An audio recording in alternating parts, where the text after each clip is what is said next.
7 years ago today, a remarkable recording was made in the German concentration camp of Bergen-Belsen.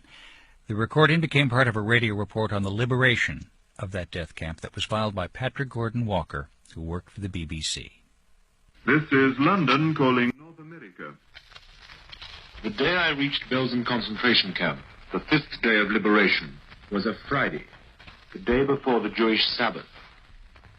Something like half the surviving prisoners at Belsen were Jews, and the Jewish chaplain to the British Second Army, the Reverend L.H. Hardman, held an eve of the Sabbath service in the open air in the midst of the camp. It was the first Jewish service that many of the men and women present had taken part in for 6 years. It was probably the first Jewish service held on German soil in absolute security and without fear for a decade. Around us lay the corpses that there had not been time to clear away, even after 5 days. 40,000 or more had been cleared, but there were still 1,000 or 2,000 around. And people were still lying down and dying in broad daylight in front of our eyes. This was the background to this open-air Jewish service. During the service, the few hundred people gathered together were sobbing openly, with joy at their liberation, and with sorrow at the memory of their parents and brothers and sisters that had been taken from them and gassed and burned. These people knew they were being recorded. They wanted the world to hear their voice. They made a tremendous effort, which quite exhausted them. Listen.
Yisrael Chai, the children of Israel still liveth.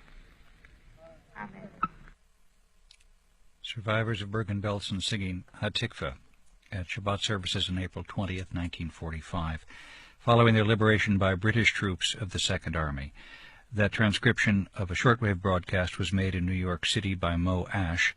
The recently discovered recording comes to us from the Smithsonian Center for American Folklife.